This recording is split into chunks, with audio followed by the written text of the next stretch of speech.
Good morning students, welcome to your chemistry class. Open page number 82. We were doing chapter number 5, combustion and flame. Okay, now see 5.5.3 we will discuss burning of fuels generates harmful products. जब हम fuels को burn करते हैं तो उनसे कुछ harmful products निकलते हैं. Okay, the gaseous products such as carbon dioxide or carbon monoxide and particulate matter, ash, soot, etc. produced by the burning of fuels that affect the environment in many ways. जब gases product जो होंगे, जब आपके fuel burn होते हैं तो कुछ gases निकलते हैं उससे, such as carbon dioxide, carbon monoxide और कुछ ऐश और सूट निकलते हैं जो जब आपके प्रोड्यूस होंगे that affects the environment in many ways. Now we will सी.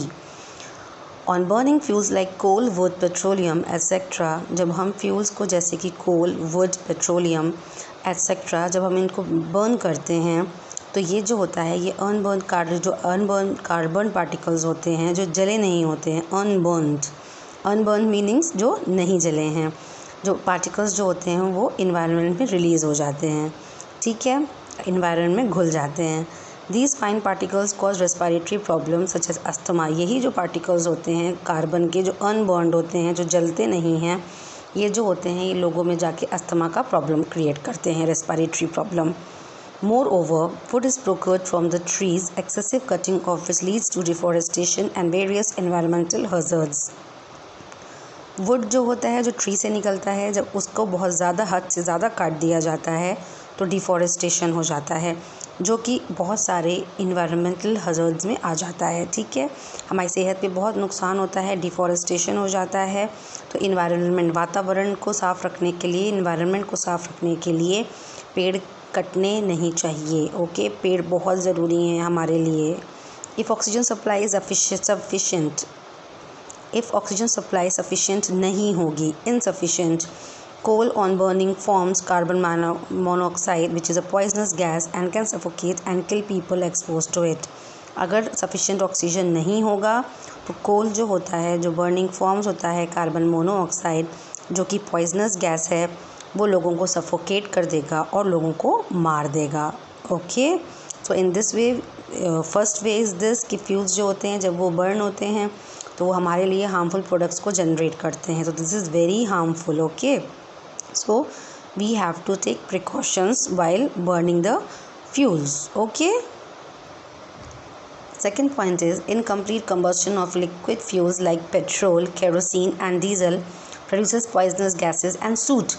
जैसे कि आपका जो लिक्विड फ्यूल्स जो होते हैं ये जब ये इनकम्प्लीट कम्बस्शन होता है, इनका ये कंप्लीट कम्बस्शन नहीं होता है, ये क्या करते हैं, आपको ये जो है पॉइजनस गैसेस छोड़ते हैं. जब पॉइजनस गैसेस छोड़ेंगे तो वो हमारे लिए बहुत ज़्यादा हार्मफुल में वो इन्वायरमेंट मिल जाती हैं poisonous gases and that can harm us. Okay, next you have already learn that complete combustion of most fuels releases carbon dioxide. आप के पहले ही पढ़ चुके हैं, जैसे जब कंप्लीट कंबस्शन हो जाता है जब फ्यूल्स का, तो वो कार्बन डाइऑक्साइड रिलीज़ करेंगे, वाटर और हीट एनर्जी भी रिलीज़ करते हैं. Carbon dioxide is a green house gas and is responsible for global warming.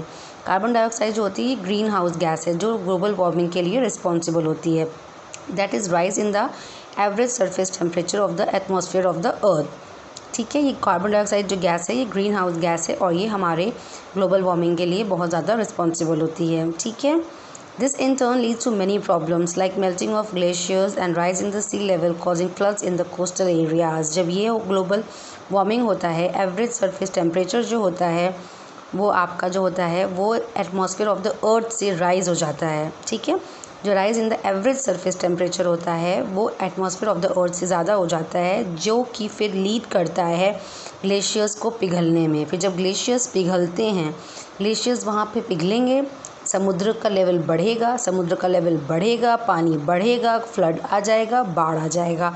Coastal areas में तभी बाढ़ आ जाते हैं. ठीक है, fuels like coal and diesel have sulphur as impurity which upon combustion form sulphur dioxide.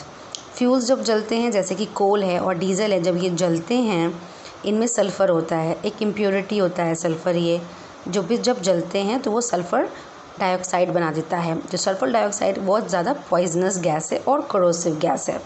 Petrol engines upon incomplete combustion of petrol form oxides of nitrogen. जब petrol engines का incomplete combustion होता है, वो कंप्लीट कंबस्टिबल नहीं होते हैं, तो वो क्या करते हैं, वो पेट्रोल जो होता है वो ऑक्साइड्स ऑफ नाइट्रोजन बना देता है एंड कार्बन ऑक्साइड भी और नाइट्रोजन के भी ऑक्साइड्स बना देता है जो एटमॉस्फेयर को पोल्यूट करते हैं। These oxides of nitrogen and sulphur dissolve in rain water and form acid rain.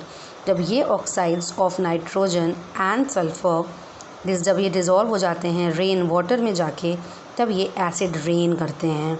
ये रेन बहुत ज़्यादा हार्मफुल होती है क्रॉप्स के लिए, मिट्टी सॉइल के लिए और बिल्डिंग्स के लिए। Okay, nowadays CNG compressed natural gas has proved to be a better fuel than any of the solid or liquid fuels mentioned earlier। आजकल जो है CNG full form is compressed natural gas। ये जो माना जाता है, ये सबसे बेटर फ्यूल माना जाता है किसी भी और सॉलिड या लिक्विड फ्यूल से ज़्यादा इसको अच्छा माना जाता है। CNG burns completely without leaving any residue। CNG जो होता है ये कम्प्लीटली बर्न हो जाता है, ये पीछे कोई भी वेस्ट प्रोडक्ट रेसिड्यू नहीं छोड़ता है ताकि फिर कोई किसी को हार्म हो सके। ठीक है, तो CNG बहुत ज़्यादा सेफ़ है। आजकल ज़्यादातर CNG का ही यूज़ भी हो रहा है और CNG प्रूव भी है अपने आप में कि वो हार्मफुल रेसिड्यू पीछे नहीं छोड़ के जाता है, वो कंप्लीट डिज़ोल्व हो जाता है, कंप्लीट जल जाता है वो। ठीक है, okay. It has a high calorific value and low ignition temperature. इसका CNG का जो है हाई कैलोरीफिक वैल्यू है और लो इग्निशन टेम्परेचर है। Okay, now coming to the next is principles of extinguishing fire. Principles, इसके अब हम प्रिंसिपल जानेंगे। ठीक है, 5.6 में देखिए principles of extinguishing fire. You have already learned that the three conditions necessary for combustion are presence of a fuel, supporter of combustion and attainment of ignition temperature of that fuel। अब हम ये already पढ़ चुके हैं कि आपके combustion के लिए 3 चीज़ें necessary होती हैं, 3 conditions। what are they? First is presence of a fuel, fuel का प्रेजेंट होना बहुत ज़रूरी है combustion के लिए। सेकेंड इज़ combustion का सपोर्टर भी ज़रूरी है and the third is attainment, ignition temperature को अटेन कर लेना, वो बहुत ज़रूरी है फ्यूल के लिए। ये 3 कंडीशंस बहुत ज़रूरी हैं आपके कंबशन के लिए। Okay, now therefore theoretically a fire में बी एक्सटिंग्विश्ड बाय। अब फायर कैसे एक्सटिंग्विश्ड हो जाएगा? ठीक है, देखिए एक्सटिंग्विश, यहाँ पे एक्सटिंग्विशिंग का मतलब क्या होता है? एक्सटिंग्विश मतलब उस चीज़ को एकदम ख़त्म कर देना। ठीक है, एकदम ख़त्म कर देना। तो now removing all the combustible substances from the site of the fire. Extinguishing fire, आप लोगों ने फायर एक्सटिंग्विशर का नाम सुना होगा। फायर एक्सटिंग्विशर मतलब फायर को रोकने वाले। ठीक है, आग को जो रोकते हैं, जब कहीं आग लग जाती है तो फायर एक्सटिंग्विशर्स को बुलाया जाता है। हम लोग के बिल्डिंग्स में भी, अपार्टमेंट में भी फायर एक्सटिंग्विशर के सिलेंडर्स लगे हुए होते हैं। ठीक है, इमरजेंसी में वो भी काम आते हैं। तो फायर एक्सटिंग्विशर मतलब यहाँ पे आपको फायर को रोकना है। आग लगी है अगर कहीं तो उसको रोकने की बात यहाँ पे हो रही है। थ्योरेटिकली अ फायर में बी एक्सटिंग्विश्ड बाय। सबसे पहले थ्योरेटिकली क्या करा जाएगा, वहाँ पे जो भी साइट पे जहाँ भी कहीं आग लगी है, अगर वहाँ कहीं पे भी कोई भी कम्बस्टिबल सब्सटेंस है, कम्बस्टिबल सब्सटेंस मतलब कि वो जल सकता है, तो उसको सब वहाँ से सबसे ज़्यादा जल्दी उसको रिमूव करना चाहिए। Remove all the combustible substances from the site at the fire. जहाँ पे आग लगी है उस साइट पे सारे कम्बस्टिबल सब्सटेंस को हटा दिया जाए। सेकेंड क्या है? Cutting off the supply of supporter of combustion, that is oxygen. वहाँ पे कम्बस्शन का जो सपोर्टर है मतलब कि ऑक्सीजन है, उसकी सप्लाई को कट कर दिया जाए। ठीक है, सेकेंड प्रिंसिपल क्या है एक्सटिंग्विशिंग फायर का, कि वहाँ पे जो कम्बस्शन का सपोर्टर जो है, और कम्बस्शन का सपोर्टर कौन है हम सबको पता है, दैट इज़ ऑक्सीजन, तो उस ऑक्सीजन की सप्लाई को कट कर दिया जाए। ठीक है, थर्ड पॉइंट क्या है? Bringing down the temperature of the burning substances below their ignition temperature. अब जो टेम्परेचर जो बर्न हो रहा है, जो आपका सब्सटेंस बर्न हो रहा है, उसका टेम्परेचर नीचे लाना है, उसके इग्निशन टेम्परेचर से नीचे लाना है। ठीक है, जो सब्सटेंस बर्न हो रहा है, बर्निंग सब्सटेंस, जो भी सब्सटेंस है जो बर्न हो रहा है, उसका हमको टेम्परेचर जो है वो नीचे लाना है, उसी के इग्निशन टेम्परेचर से नीचे लेके आना है, तो वो बर्न करना बंद कर देगा। ठीक है, फायर में भी कंट्रोल बाय रिमूविंग वन और मोर ऑफ दीज कंडीशंस। ठीक है, फायर इससे रोका जा सकता है कि बाय कोई भी एक या दो कंडीशन, वन और मोर ऑफ दीज कंडीशंस, आप एक या दो कंडीशन को आप कर सकते हो, किसी भी एक चीज़ को वहाँ से हटा दो, आप उसको कंबस्टिबल सब्सटेंस है उसको वहाँ से हटा दीजिए, उसका टेम्परेचर आप लो कर दीजिए, तो इससे भी आपका फायर जो होते हैं वो रोक सकते हो, कंट्रोल हो सकता है।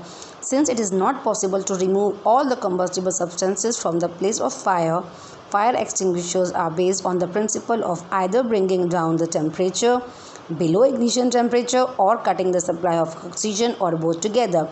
अच्छा, अब नाउ ये है कि ये तो बहुत ही हम लोगों को एक अंडरस्टूड सी बात भी है कि वहाँ से जहाँ आग लगी हुई है वहाँ से कंबस्टिबल सब्सटेंसेस का हटाना तो बहुत मुश्किल है, क्योंकि आग लगी हुई है, आप वहाँ आग में कैसे जाओगे? कंबस्टिबल सब्सटेंस में आप आग लगी हुई है, आप वहाँ उसके करीब कैसे जाओगे? तो ये तो थोड़ा सा इम्पॉसिबल चीज़ है कि वहाँ से आप उन सब्सटेंसेस को रिमूव नहीं कर सकते हो। तो व्हाट वी कैन डू, तो बेसिकली जो दो प्रिंसिपल्स हैं फायर एक्सटिंग्विशर्स जो होते हैं वो दो प्रिंसिपल पे बेस्ड होते हैं। क्या? पहला, उनके इग्निशन टेम्परेचर को कम कर देना, ठीक है, टेम्परेचर को कम कर देना बिलो देयर इग्निशन टेम्परेचर, उस कंबस्टिबल सब्सटेंस के टेम्परेचर को इग्निशन टेम्परेचर से भी नीचे ले आना। पहला प्रिंसिपल इस पे भी डिपेंड करता है, और जो ऑक्सीजन सप्लाई है, सपोर्टर जो है उसको कट कर देना, ठीक है। तो फायर एक्सटिंग्विशर ये दो बेसिकली प्रिंसिपल्स पे बेस्ड होते हैं। Various types of fire extinguishers are used to put off fire depending upon the nature of fire. Now in tomorrow's class what we will discuss what types of fire extinguishers we use and in different conditions. Depending upon the nature of fire we use different fire extinguishers. Okay, thank you.